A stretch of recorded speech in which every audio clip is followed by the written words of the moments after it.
Look at this meme. Looking at the night sky makes me realize how puny and insignificant I am on the cosmic scale. I am the result of 14 billion years of cosmic evolution. I am a thermodynamic miracle. I am the waking universe looking back at itself. Now, I've seen many memes over the years like this, which shows me that there's some value and merit in thinking like this yes Chad Wojak. So I've decided to put forth effort into examining and embodying this perspective, and it's proven quite useful so far. Join me as we explore this idea of embracing the role of a waking universe, in a framework that I like to call a universal embodiment. Now, the notion that everything outside of physics is just storytelling, this would be considered a deterministic perspective. What I mean to propose in the following is a framework that seeks to embrace determinism as much as possible, but also acknowledges our need to embrace life through relativism as well. Relativism is defined as the doctrine that knowledge, truth, and morality exist in relation to culture, society, or historical context, and are not absolute. So if all of the value of life and the meaning that we derive from it is based around the story that we tell, it would benefit us to make that story as best in conjunction with the laws of physical reality as possible. To do otherwise would be to engage in atmapratarana, or self-deception, which the Buddha so wisely warned against. We can easily deceive ourselves about the nature of reality and our place in it. Now, I should note that the exploration of the true nature of reality is called ontology, and the exploration of the way that we perceive, describe, and interface with reality is called epistemology. These are terms that we'll incorporate going forward. Now, from the Polymath lifestyle, we would attempt to avoid atmapratarana by incorporating and exploring as many perspectives as possible, actively examining each and determining the value of their application, the pragmatism, along with their empirical provability. The empirical perspectives I'll be presenting will mostly be taken from neuroscience and psychology, and well-examined phenomenology and philosophy. Now, I should note that the idea of embarking on a journey of knowledge, seeking wisdom and understanding about the world, this harkens back to the idea of eating from the tree of knowledge, as mentioned in the Judeo-Christian Bible. Eating from the tree of knowledge removes one's ticket to paradise, or more specifically, their ticket to embracing a life that's comforted by the illusion of living forever in a paradise after this life. Ignorance is truly bliss in this regard. And I would propose that ignorance in itself is always forgivable, even when people fight logic and reason, and critical thinking and evidence. The allure of our perennial problems being defeated is often too tempting to ignore. We should remember the Dunning-Kruger effect, though. One may remain at the peak of Mount Stupid for their entire life, professing their propositions without a strong understanding of the participatory, procedural, and perspectival forms of knowing, without having been taught the philosophical razors and critical thinking, introspection, and how to reflect. Sean Carroll says that the ramifications of this way of thinking are enormous, and often we don't take them seriously enough. It presents a challenge. It's liberating that this isn't a dress rehearsal, this life. We have a certain amount of life here, and every heartbeat counts. We understand certain elementary particles in a certain regime of what they do. It just so happens that that regime includes everything that you and I ever do and everything that we see around us in life. The laws of physics underlying our everyday lives are mostly completely known. It is just the emergent phenomenological qualities of life that we find so hard to study. Sociology, politics, chemistry, biology, these we still struggle with, end quote. William James says that, quote, what we attend to is what we end up taking to be real, end quote. And that which we don't attend to fades out. It seems more epiphenomenal, or simply a way of talking. So I'm striving for a middle ground here. Obviously, philosophy will never be able to address all the perennial problems of the meaning crisis through attempts to talk about embodying its concepts, but it certainly will help. And I believe that trying to take as much meaning from the physical sciences as we can will also help. We've heard this quote, math is the language of the universe. Is this not a story being told? Exploration into the reality of the world comes with ego-shaking risks. We face the curse of knowledge. Shedding our religious flotation devices and learning to swim in the dark, uncertain waters takes practice. We have to forage for scraps to make a raft, but if we use our intellect and draw from many perspectives, we can make our journey more comfortable and even enjoyable. And now I propose, as do many scientists, that it becomes much more enjoyable, because having more perspectives from which to view life and interact with it allows you to have more control over your life. The reward from taking this risk, though, is an experience of a more fulfilled life, a life unrestricted by bias, approached with well-examined philosophical and mental frameworks. Of course, the real framework at play in the universal embodiment approach is reality itself. So its borders and restrictions on behavior may come to be known more easily, and the restrictions on how to think will also be remedied and adopted quickly. This is why it's so crucial to include a curriculum on introspection and self-awareness and social psychology in public schooling. We have to teach people how to be, quote, hunter-gatherers in the 21st century. The brain has evolved to see as true that which is to its advantage. This is from some random neuroscientist. Ideally, the approach of universal embodiment is also meant to venerate neurophenomenology and those unknown unknowns that seem to be only telltale through the human experience. Much of these lessons are going to be focused around the idea that every interaction that we have is first and foremost a privilege. Biologically, evolutionarily, psychologically, historically, so many fields of study allow us to firstly acknowledge each conversation as rare and unique, and not something to recluse from. In conversation, one is essentially witnessing another universal embodiment or experiencer, another universal expressor that expresses what they've come to experience and absorb on their time on the earth thus far. Again, this is not to suggest a deterministic or like a meat machine form of relating to each other, or some kind of robotic calculation of individual traits. Rather, an acknowledgement of the individual's history of interfacing with their ecology. You witness the effects of their past as you get to know them better. And now one could focus more on the autonomy and volition the person portrays, and how well they interact with the body and mind that they're given, their decisiveness. We could focus on their ability to hold cognizant equanimity in stressful situations, and how they contend with Heidegger's thrownness, or how we all feel like we're kind of thrown into the world sometimes, and how this fuels the trope, I didn't ask to be born, that whole thing. Considering all these things can lead to us judging the other person as having a lack of responsibility. And we should consider that an option because we can project ahead to imagine how their irresponsibility could affect us in the future. We have to make decisions about where to draw the line on relationships based on behavioral patterns. Instead of just casting people out, though, it can be helpful to set boundaries, which can be painful to talk about, but it's often worth it. We can always be asking ourselves questions like, is it a more helpful mindset for me to be in to always be hating my ex? Or would it behoove me to try and find a way to remedy things a little bit, enough such that we can at least be friends or have learned from our mistakes in the relationship? Shouldn't I be trying to hate progressively less and less people? And what value does the word hate really have in my vocabulary anyways?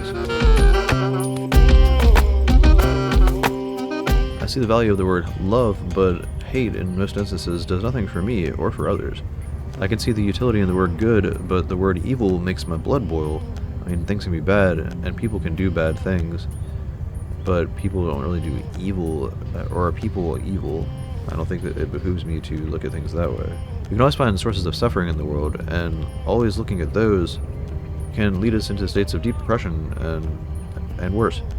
But we can find ourselves looking for evil in the world, evil to be vanquished, and that can cause us to become poisoned, we can say. And we can spread that poison through paranoia and depression and anxiety's effects on our body and mind, and compartmentalizing people that leads to judgment. Though it is useful to find sources of the most tyrannical and oppressive systems, and the most heinous acts to put a stop to them, but we run the risk of activating these monkey blinders, these ancient, deep-seated reactive systems that we have, if we start to apply this if we start to label people and programs as evil. Let me explain a bit.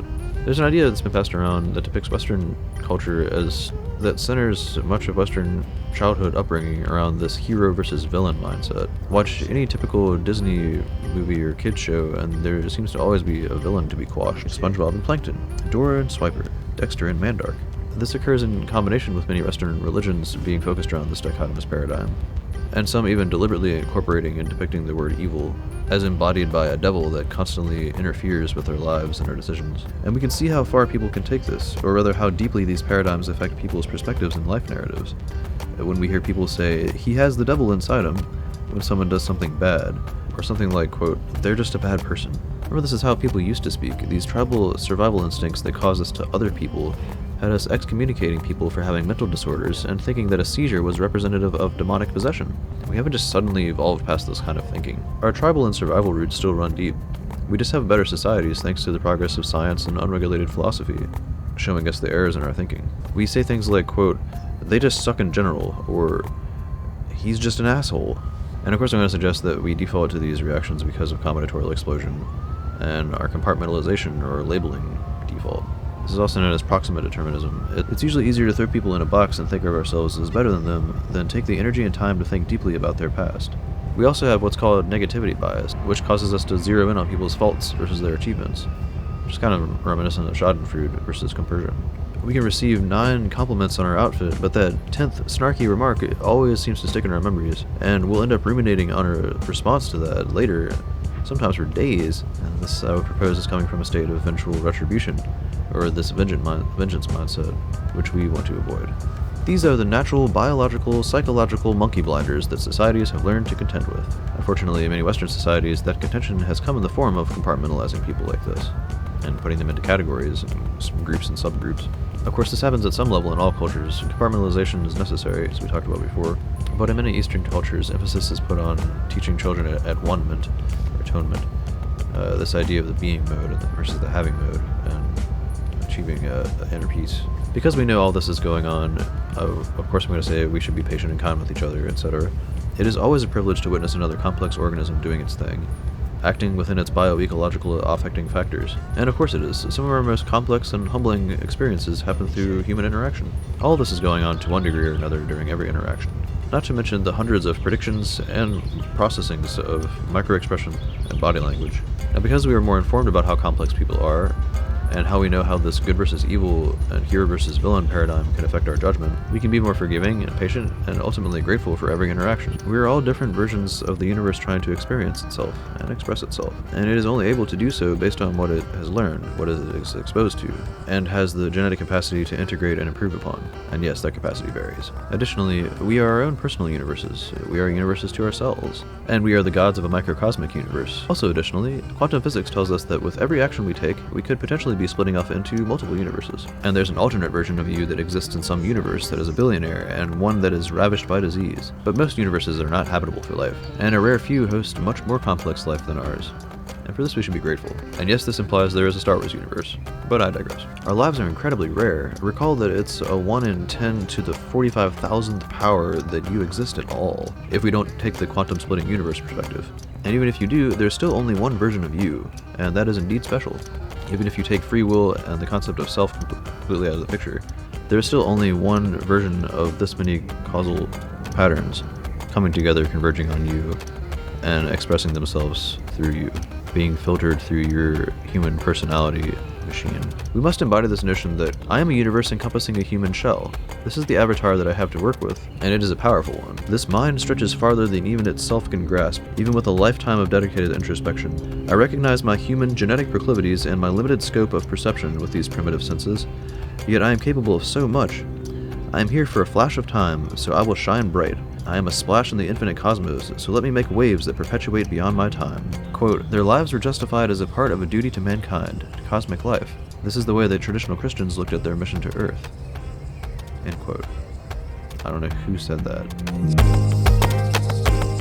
Sheldon Solomon and many Buddhists believe that death itself is the source of much of our greed and selfishness. Our desire to feel as though we're prolonging our situation, quote, every day doing something that because of which we may be able to better solidify our sense of immortality, living continuously and not changing. This is Anicca in Buddhism. That struggle builds up many neuroses, and the prominent one of them is greed. We acquire material objects that will outlive us, and this is what we've been doing since the Egyptians, putting riches in the tombs of their dead for them to take with them to the afterlife. This sense of solidifying an unchanging persona and reality are heavily encouraged in Western culture. And I'm just realizing this now too. We do sell the idea of the unchanging narrative and the unchanging reality, because we sell nostalgia, like we sell themes now. Like there are movies that were supposed to have just been a movie that told a story and that was it, and instead they've like revived these things, and they're reboots is what they're called. There's like that 70s show is going to be that 90s show now, because we want to go back to that special place when we felt all warm and fuzzy, except it doesn't work like that. Like we're always changing, we're always in flux. Imagine growing up being taught that reality is an ever-changing structure, and so are you. That you must always be in a state of adaptation. This quote, you never step in the same river twice, that Heraclitus noted, you must self-reflect regularly. True agency may only be had through consistent, humble introspection. Imagine being taught that other people will affect your ego, and that ego will also constantly restrict your ability to connect with others. Our bodies are constantly adjusting to our environments, and sometimes those adaptations can become maladaptations. We can succumb to compensatory states of mind at jobs that we hate, and can even address tumors or ulcers from unaddressed issues. This is how ignorant we can be. Unfortunately, we hardly pay attention to our own bodies, much less other people, unless it's to judge other people's bodies from some sense of transient comparative fulfillment. In my opinion, though, our active neurochemical demands are much more prominent motivator for action than death. Our desire to acquire material goods and status, these seem to be primary motivators for us. We have neurologically what's called the go and no-go pathways in the brain, which largely works on this whole system of trying to focus on the next thing, to attend to things, or to switch attention and to pursue. Like the idea of pursuit is highly. Well, that's basically what dopamine is. It's the molecule of pursuit. Spinoza and universal embodiment. It seems the framework that Spinoza was aiming at is a constant state of reflection on the causes of things, which instills this retrospective gratitude that we talked about earlier. Though this does differ from universal embodiment, specifically in the notion of embodying the awakening universe. It's basically referring to a state of just being so well-informed and at peace with yourself and the world that you're basically high on life all the time. It's like just constantly blown away by sources of gratitude and sources of just bewilderment and awe. And this idea of universal embodiment, or whatever I'm calling it, is largely focused around this idea of trying to instill, like actively, consciously, and agentially instill this state of awe all the time, or at will, like be able to bring about the optimal state of being at will, specifically in the notion of embodying the awakening universe. Those peak moments, similar to when one abandons their religion or ideology, those moments in life when we say things like, the scales fell from my eyes. Given how baffling life is, we would always be in the state of bafflement as like a default. A bafflement contained within the rational, practiced body, such that the astonishment need only render a small smile in public. And this is achieved, as Spinoza noted, through knowledge. Through the increase of our knowledge, and subsequently the expansion of our salience landscape. Our appreciation for things by learning the definitions of things, of the different ways of looking at things, instead of hiding from the world, and instead of accepting the world as it presents itself, we can choose how we view the world and how we interface with it. We want to find more things relevant to us through practiced shifting of our perspectives and lenses of viewing reality, those lenses being ever polished and improved upon through study. The dedicated polymath can develop a dashboard of frameworks with which to integrate with reality. And this is at least what I've been living by. I do have my default frameworks that I pull up in certain situations, but with enough practice and enough getting to know yourself over the years, you'll get better at bringing up optional frameworks, or like actively looking at things in the moment and being like, what is the most optimal way to look at this?